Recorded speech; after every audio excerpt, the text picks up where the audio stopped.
नमस्कार दोस्तों, ब्राना study circle YouTube channel में आपका हार्दिक स्वागत है।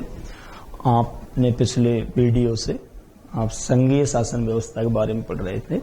संघीय शासन के 3 अंग हैं, व्यवस्थापिका, कार्यपालिका, न्यायपालिका। पिछले वीडियोज में आपने 2 अंगों के बारे में पढ़ा। व्यवस्थापिका में राज्यसभा, लोकसभा, संसद की कार्यविधि आपने पढ़ी। कार्यपालिका में राष्ट्रपति, उपराष्ट्रपति, मंत्रिपरिषद, प्रधानमंत्री आपने पढ़े। अब हम न्यायपालिका, संघीय न्यायपालिका पढ़ेंगे, जिसके अंतर्गत सर्वोच्च न्यायालय, उच्चतम न्यायालय, जिसका उल्लेख भाग 5 अनुच्छेद 124 से 47 तक किया गया है। सबसे पहले भारत की न्यायपालिका की बात करें तो भारत में न्याय की त्रिस्तरीय व्यवस्था की गई है। त्रिस्तरीय व्यवस्था में सर्वोच्च न्यायालय देश की न्यायपालिका के शीर्ष पर काम करता है। उच्च न्यायालय, हाई कोर्ट, राज्य की न्यायपालिका के शीर्ष पर कार्य करने वाली संस्था अधीनस्थ न्यायालय, जिला अदालत है।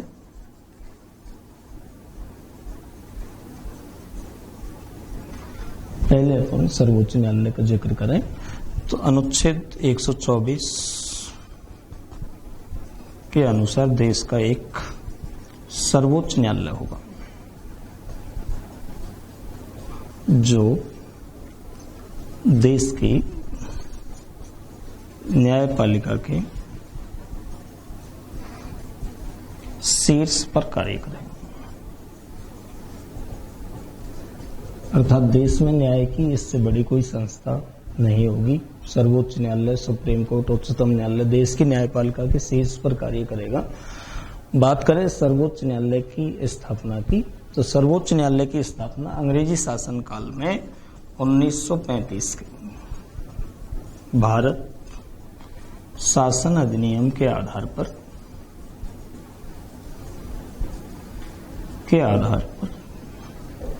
1 अक्टूबर 1937 को की गई थी। तत्कालीन समय पर इसको नाम दिया गया संघीय न्यायालय। सर्वोच्च न्यायालय, अभी जिसे सर्वोच्च न्यायालय कहते हैं, पहले संघीय न्यायालय था। इसकी स्थापना 1 अक्टूबर 1937 को 1935 के भारत शासन अधिनियम के आधार पर की गई थी। बहुत ही महत्वपूर्ण प्रश्न है, संघीय न्यायालय की स्थापना कौन से अधिनियम के आधार पर की गई? तो 1935 के भारत शासन अधिनियम के आधार पर अंग्रेजी शासन काल में 1 अक्टूबर 1937 को संघीय न्यायालय की स्थापना की गई। सर्वोच्च न्यायालय संवैधानिक रूप से आजादी के बाद कब अस्तित्व में आया? तो यह अस्तित्व में आया 28 जनवरी 1950 को। सर्वोच्च न्यायालय की स्थापना नई दिल्ली में की गई है, लेकिन देश के किसी भी भाग में, ध्यान रहे, दिल्ली में सर्वोच्च न्यायालय स्थापित है, लेकिन राष्ट्रपति की अनुमति से देश के किसी भी भाग में जाकर के सर्वोच्च न्यायालय सुनवाई को अंजाम दे सकता है। लेकिन उच्चतम न्यायालय की जो स्थापना है, मुख्यालय है, वो दिल्ली में रखा गया है।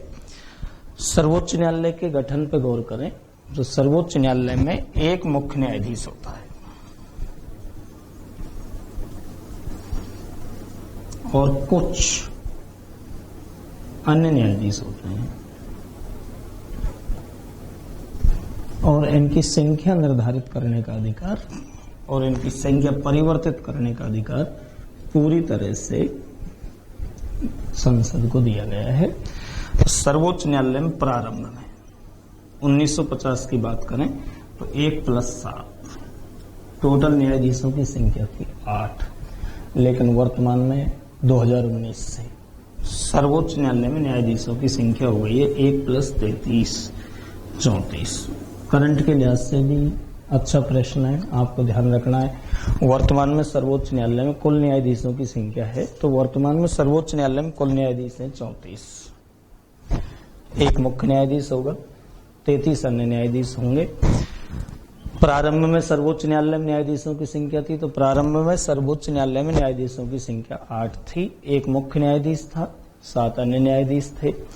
यहीं पे ये ध्यान रखना है, संसद न्यायाधीशों की संख्या परिवर्तित करने का, संख्या निर्धारित करने का अधिकार रखती है। तो देश में सर्वोच्च न्यायालय के न्यायाधीशों की संख्या परिवर्तन का अधिकार किसको? अच्छा प्रश्न। सर्वोच्च न्यायालय के न्यायाधीशों की संख्या परिवर्तन का जो पूरा अधिकार दिया गया है, पार्लियामेंट को दिया गया है, संसद को दिया गया है।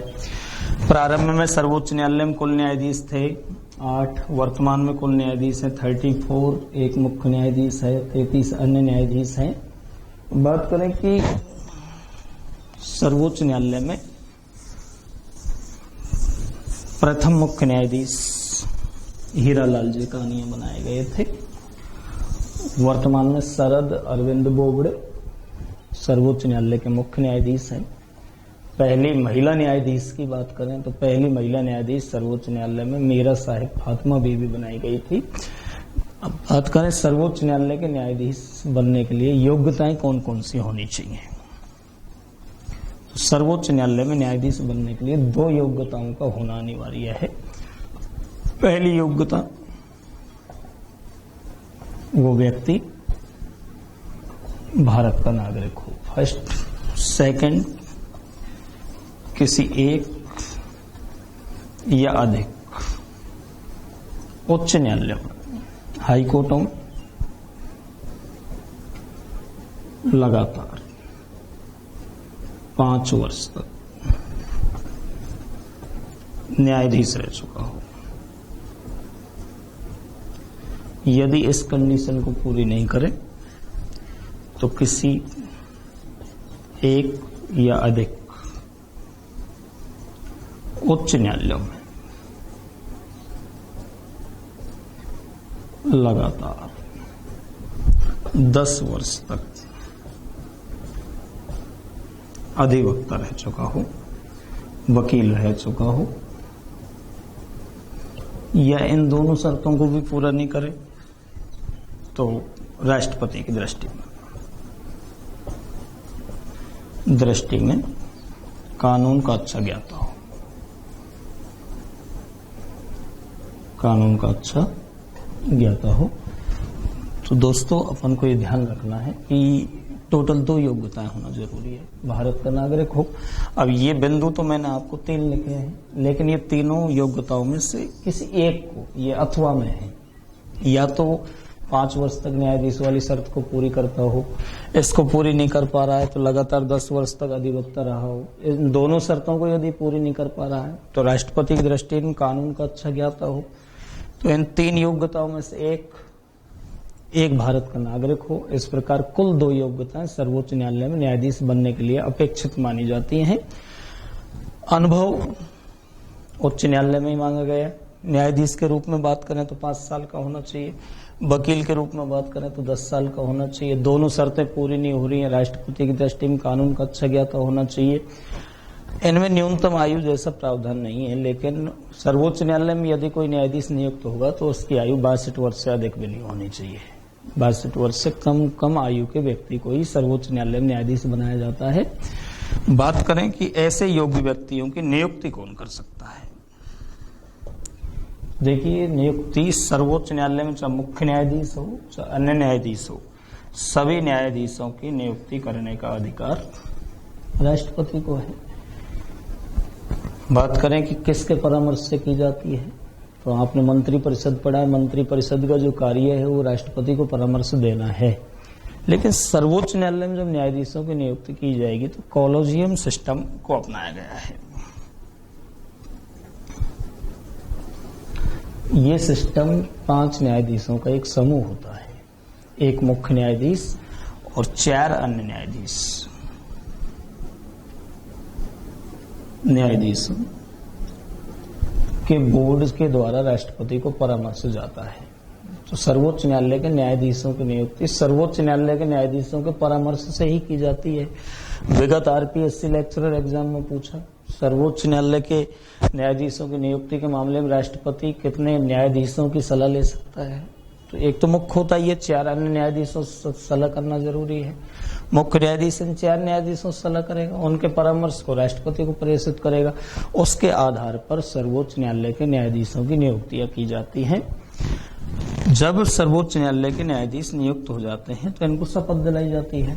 तो सर्वोच्च न्यायालय के तमाम न्यायाधीशों को शपथ दिलाने का कार्य राष्ट्रपति के द्वारा किया जाता है, चाहे वो मुख्य न्यायाधीश हो चाहे अन्य न्यायाधीश हो। अब बात करें कि कार्यकाल कितना होता है, तो सर्वोच्च न्यायालय का कोई न्यायाधीश 65 वर्ष की आयु तक 65 वर्ष की आयु तक अपने पद पर बना रह सकता है। बीच में यदि उसे हटना पड़े, वो हटना चाहे तो हट सकता है, वो अपनी इच्छा से त्याग पत्र दे सकता है। तो उसका जो त्याग पत्र जाता भाई वो राष्ट्रपति के लिए जाता है। तो आप यहां तक ये समझे कि राष्ट्रपति के हाथ में 3 कार्य सर्वोच्च न्यायालय को दिए गए हैं। सर्वोच्च न्यायालय के न्यायाधीशों को नियुक्त करने का काम राष्ट्रपति का होगा, शपथ दिलाने का काम राष्ट्रपति का होगा, त्याग पत्र कौन स्वीकार कर सकता है, तो सर्वोच्च न्यायालय के न्यायाधीशों के त्याग पत्र भी किसको जाते हैं, राष्ट्रपति को। तो सर्वोच्च न्यायालय में 3 जो मेन काम है राष्ट्रपति को दिए गए हैं, नियुक्ति का कार्य, शपथ का कार्य, त्याग पत्र लेने का कार्य। यदि सर्वोच्च न्यायालय का कोई न्यायाधीश कदाचार का आरोपी हो जाता है, असमर्थता में आ जाता है, तो संसद सर्वोच्च न्यायालय के किसी भी न्यायाधीश को महाअभियोग की प्रक्रिया के द्वारा हटा सकती है। देखो, एक तो इससे पहले आपने महाभियोग प्रक्रिया पढ़ी है, हमारे भारत का जो राष्ट्रपति है महाभियोग प्रक्रिया के द्वारा हटाया जाता है, लेकिन आज तक किसी भी राष्ट्रपति को महाभियोग प्रक्रिया से नहीं हटाया गया है। सर्वोच्च न्यायालय के न्यायाधीश कदाचार का आरोपी होने पर हटाने पड़े तो महाभियोग प्रक्रिया के द्वारा हटेंगे, लेकिन किसी भी न्यायाधीश को आज तक सर्वोच्च न्यायालय में महाभियोग से नहीं हटाया गया है। लेकिन 2 उदाहरण हैं, वी रामास्वामी और एक दीपक मिश्रा। ये सर्वोच्च न्यायालय में 2 ऐसे न्यायाधीश रहे हैं जिन पर संसद महाभियोग का प्रस्ताव लेकर आई। वो प्रस्ताव पारित नहीं हुआ तो इनको महाभियोग के द्वारा हटे हुए नहीं मान सकते। और रीट 2016 में 3rd ग्रेड टीचर भर्ती 2016 में राजस्थान में पूछा था, सर्वोच्च न्यायालय के पहले न्यायाधीश जिन पर संसद महाभियोग प्रस्ताव लेकर के आई, तो महाभियोग प्रस्ताव लेकर के वी रामास्वामी पर आए। उसके बाद अब तक 2 ही उदाहरण है, वी रामास्वामी का उदाहरण है, दीपक मिश्रा का उदाहरण है, जिन पर संसद महाभियोग प्रस्ताव लेकर आई लेकिन पारित नहीं हुआ। अब महाभियोग की प्रक्रिया मैं आपको बता ही चुका हूं, संसद में लगता है। संसद में 3 चीजें बनी होती हैं, लोकसभा, राज्यसभा और राष्ट्रपति। अब यदि लोकसभा प्रस्तावित करती है तो 100 सदस्यों के हस्ताक्षर होने चाहिए, राज्यसभा प्रस्तावित करती है 50 सदस्यों के हस्ताक्षर होने चाहिए। प्रस्तावित करने वाला सदन 2/3 बहुमत से पारित करे, अगले सदन में भेजे, वहां पे यह प्रस्ताव 2/3 बहुमत से पारित हो, उसके बाद राष्ट्रपति के पास भेजे, उसके यदि हस्ताक्षर हो जाते हैं तो उसी समय से सर्वोच्च न्यायालय के किसी न्यायाधीश को पद त्याग करना होता है, पद से हटना पड़ता है। अब बात करें कि वेतन क्या मिलता है, तो इससे पहले के भी वेतनों का थोड़ा सा जिक्र हम कर लें। तो देखो भाई, राष्ट्रपति को वेतन मिलता है 5 लाख, उपराष्ट्रपति को मिलता है 4 लाख, राज्यपाल को 3,50,000 रुपए। और सर्वोच्च न्यायालय में न्यायाधीश 2 प्रकार के हैं, मुख्य और अन्य। मुख्य न्यायाधीश का वेतन है 2,80,000 रुपए प्रति माह, मुख्य न्यायाधीश का वेतन है। अन्य न्यायाधीशों की बात करें तो 2.5 लाख, 2,50,000 रुपए प्रति माह वेतन मिलता है। अब इनके वेतन भत्ते कौन निर्धारित करता है, तो संसद। इनको मुख्य न्यायाधीशों या अन्य न्यायाधीशों को वेतन और पेंशन कहां से दी जाती है, तो वेतन हो चाहे पेंशन हो, दोनों ही चीज भारत की संचित निधि से प्रदान की जाती है। देखिए, ये तो सर्वोच्च न्यायालय से जुड़ी हुई बातें थी। जैसे आपने अभी पढ़ा है इसके गठन को, तो शुरुआत में 8 न्यायाधीश थे, अब 34 हैं। योग्यता पढ़ी है आपने, भारत का नागरिक हो, लगातार 10 वर्ष तक अधिवक्ता रहा हो या 5 साल तक हाई कोर्ट में जज रहा हो, राष्ट्रपति की दृष्टि में कानून का अच्छा ज्ञाता रहा हो, नियुक्ति, शपथ और त्याग पत्र से जुड़ा मैटर राष्ट्रपति के हाथों में है, वेतन। अब सर्वोच्च और उच्चतम न्यायालय की शक्तियों के बारे में पढ़ें, कौन कौन सी शक्तियां इनको प्राप्त है। तो देखिए, एक काम जो सर्वोच्च न्यायालय खास है,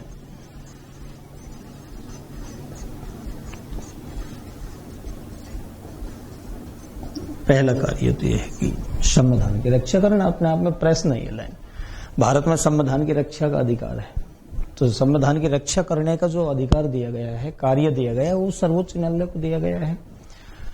संविधान की व्याख्या करना,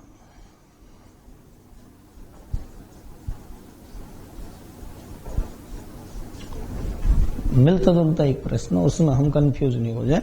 एक प्रश्न आता रहता है, संविधान में संशोधन की शक्ति है, तो संशोधन की शक्ति संसद को है, लेकिन संविधान की रक्षा करने का पावर और संविधान की व्याख्या करने का जो पावर है, ये दोनों कार्य सर्वोच्च या उच्चतम न्यायालय को दिए गए हैं।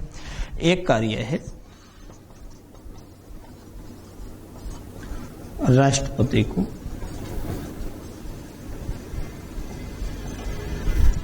परामर्श देना। देखिए, समझिए आप,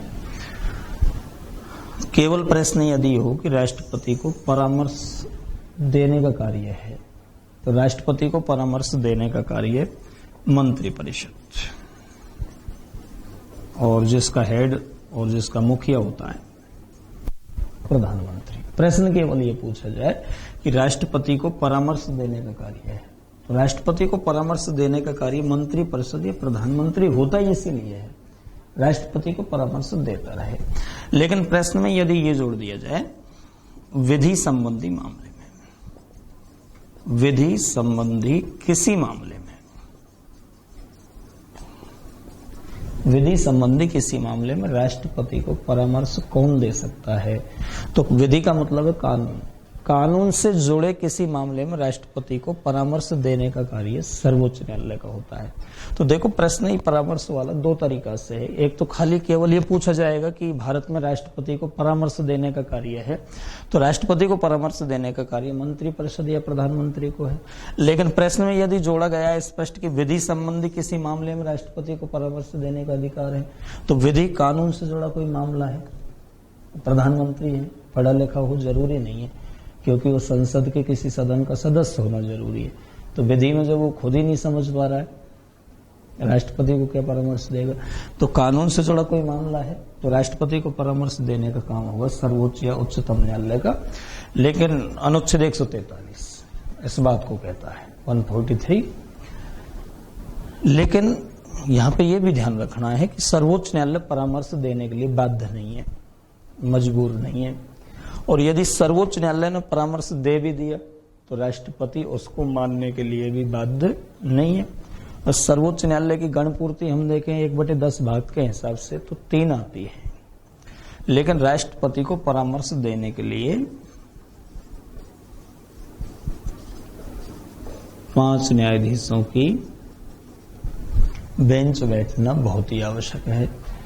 बहुत अच्छा प्रश्न है, राष्ट्रपति को परामर्श कितने न्यायाधीशों की बेंच दे सकती है। तो जब भी उसको परामर्श दिया जाएगा, राष्ट्रपति किसी गंभीर मुद्दे पर ही सर्वोच्च न्यायालय से परामर्श मांगता है तो एक न्यायाधीश उसको परामर्श नहीं दे सकता। कम से कम कितने न्यायाधीशों की बेंच बैठानी पड़ेगी, 5 न्यायाधीशों की बेंच बैठना आवश्यक है। चौथे कार्य पर अपन गौर करें तो हमारे सर्वोच्च न्यायालय में एक शक्ति है, अपीलीय शक्ति। तो देखो, अपील हमेशा छोटे वाले की सुनी जाती है। सर्वोच्च सबसे बड़ा न्यायालय है। अलग से मैंने एसएससी के पेपरों में प्राय ये देखा है कि भारत का अंतिम अपीलीय न्यायालय है। तो बहुत से बुद्धिजीवी अंतर्राष्ट्रीय न्यायालय एक भर देते हैं। तो भारत देश के लेवल पे अंतिम अपीलीय जो न्यायालय है वो सर्वोच्च न्यायालय है। अपील हमेशा छोटे की सुनी जाती है। सर्वोच्च से छोटे न्यायालय हैं उच्च। भारत में वर्तमान में 25 हाई कोर्ट काम कर रहे हैं। 25 उच्च न्यायालय किसी भी प्रकार का फैसला दें तो उन उच्च न्यायालयों के फैसलों के खिलाफ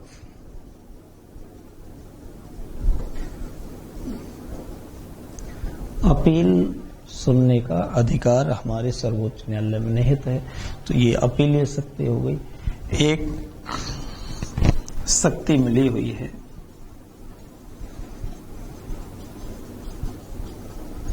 अभिलेख न्यायालय। अभिलेख जो शब्द है हिंदी का, अंग्रेजी के रिकॉर्ड शब्द से बना हुआ है। तो सर्वोच्च न्यायालय के जितने भी फैसले होते हैं, सब के सब फैसले सुरक्षित रखे जाते हैं। आने वाले भविष्य में कोई भी निचले वाला न्यायालय उन फैसलों को आधार बना करके, जैसे किसी भी राज्य का उच्च न्यायालय है, सर्वोच्च न्यायालय ने 1984 में फैसला दिया या 1980 में कोई फैसला दिया, तो फैसला सुरक्षित है। ऐसी ही स्थिति किसी राज्य में अब उत्पन्न होती है 2020 में भी। तो उस फैसले को आधार बनाकर कोई भी उच्च न्यायालय अपने स्टेट में फैसला दे सकता है। तो इसलिए ये एक ऐसा न्यायालय है अभिलेख, क्योंकि इसके सभी फैसले सुरक्षित रखे जाते हैं। देखिए, संविधान की रक्षा का कार्य सर्वोच्च न्यायालय का है, व्याख्या का कार्य सर्वोच्च न्यायालय का है, विधि संबंधी मामले में राष्ट्रपति को परामर्श देने का कार्य सर्वोच्च न्यायालय का है। अब विधि को हटा करके पूछेंगे तो राष्ट्रपति को परामर्श देगा प्रधानमंत्री या मंत्रिपरिषद। क्या सर्वोच्च न्यायालय परामर्श देने के लिए बाध्य है? बिल्कुल नहीं है। क्या राष्ट्रपति परामर्श मानने के लिए बाध्य है? तो ये भी बिल्कुल नहीं है। राष्ट्रपति को परामर्श देने के लिए कितने न्यायाधीशों की बेंच का बैठना जरूरी है? तो कम से कम 5 न्यायाधीशों की बेंच बैठती है। अपीलीय शक्ति में आपने सीखा, सर्वोच्च न्यायालय अपील सुनेगा, लेकिन उच्च न्यायालयों के फैसलों के खिलाफ सुनेगा। भारत में अंतिम अपीलीय न्यायालय कौन सा है? बिल्कुल सर्वोच्च न्यायालय है। अभिलेख न्यायालय इसलिए है क्योंकि इसके सारे के सारे फैसले सुरक्षित रखे जाते हैं। एक हमारे सर्वोच्च न्यायालय को न्यायिक,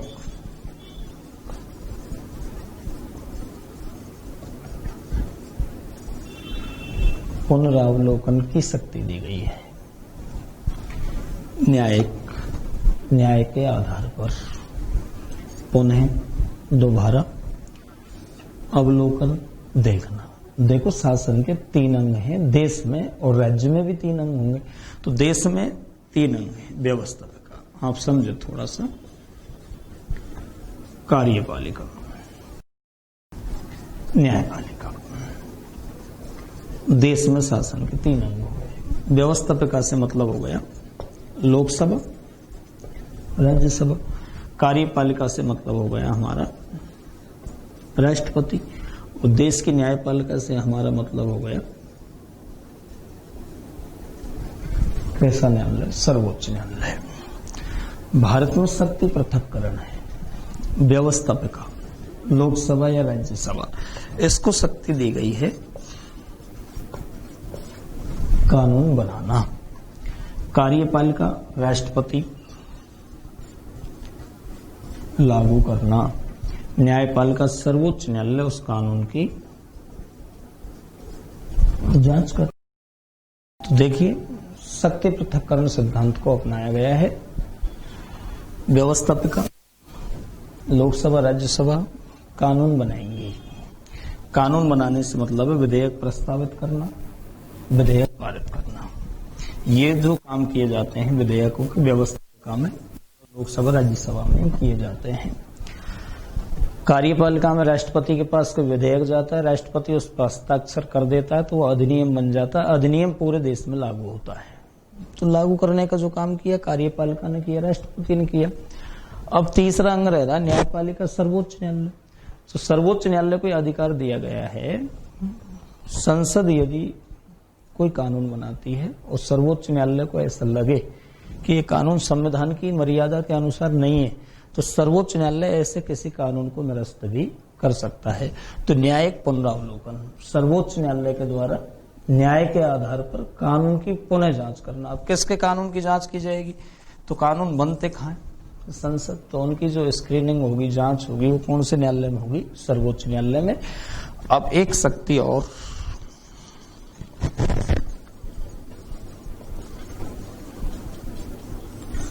प्रारंभिक क्षेत्राधिकार।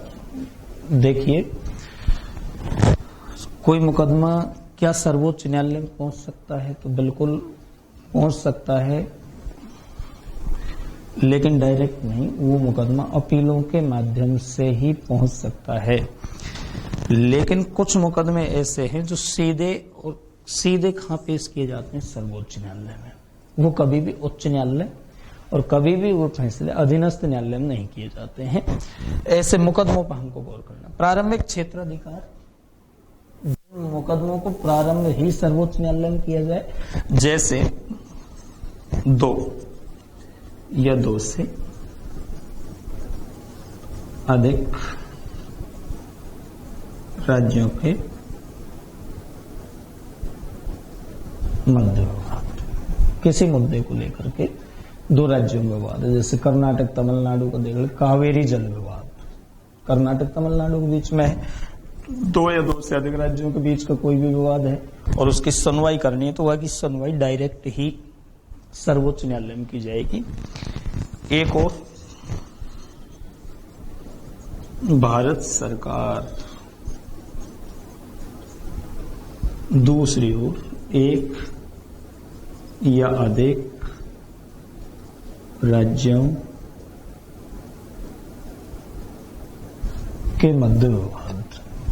एक और भारत सरकार, केंद्र सरकार है, कोई योजना किसी राज्य में लाना चाहती है, माना कि राजस्थान गुजरात के कुछ हिस्सों को लेकर के केंद्र सरकार एक सौर ऊर्जा की परियोजना लगाना चाहती है, लेकिन राजस्थान और गुजरात दोनों ही सरकारों को इस बात पर आपत्ति है, केंद्र सरकार के इस डिसीजन पर आपत्ति है। और ये राज्य सरकार यदि केंद्र सरकार पर मुकदमा करना चाहे तो अधीनस्थ और उच्च न्यायालय में नहीं कर सकती। यह मुकदमा सीधा ही कहां पे दायर किया जाएगा, सर्वोच्च न्यायालय में। खास प्रश्न खूब पूछे जाते हैं, राष्ट्रपति उपराष्ट्रपति के निर्वाचन संबंधी विवाद। राष्ट्रपति के चुनाव में कोई गड़बड़ी हो, उपराष्ट्रपति के चुनाव में कोई गड़बड़ी हो, कोई विवाद पैदा हो गया हो, मुकदमा दायर करने हो, तो ये जो दोनों प्रकार के मुकदमे जाएंगे वो केवल और केवल सर्वोच्च न्यायालय में जाएंगे। तो ये कुछ ऐसे मुकदमे हैं जिनको प्रारंभ ही सर्वोच्च न्यायालय में किया जाता है। ये किसी भी दिन अधीनस्थ न्यायालय और उच्च न्यायालय में नहीं जा सकते। इसके अलावा रिट जारी करने की शक्ति है, अनुच्छेद 32 प्रावधान करता है, मूल अधिकारों का हनन हो तो सर्वोच्च न्यायालय 5 प्रकार की रिट जारी कर सकता है। बंदी, प्रत्यक्षीकरण, अधिकार परीक्षा, परमादेश, उत्प्रेषण, इन रिटों को जारी करने की जो शक्ति है वो भी हमारे सर्वोच्च न्यायालय में है। तो दोस्तों देखिए, इस वीडियो में आपने संघीय न्यायपालिका सर्वोच्च न्यायालय के बारे में पढ़ा। सारे बिंदु पॉइंट टू पॉइंट, कोई ना कोई एग्जाम में कोई ना कोई प्रश्न इस टॉपिक से पुटअप होता है। आपको वीडियो पसंद आया आप लाइक जरूर करें, शेयर करें। यदि आपकी कोई समस्या हो निश्चित से आप मेरे साथ कमेंट बॉक्स में शेयर करें ताकि उनका समाधान हो सके। धन्यवाद।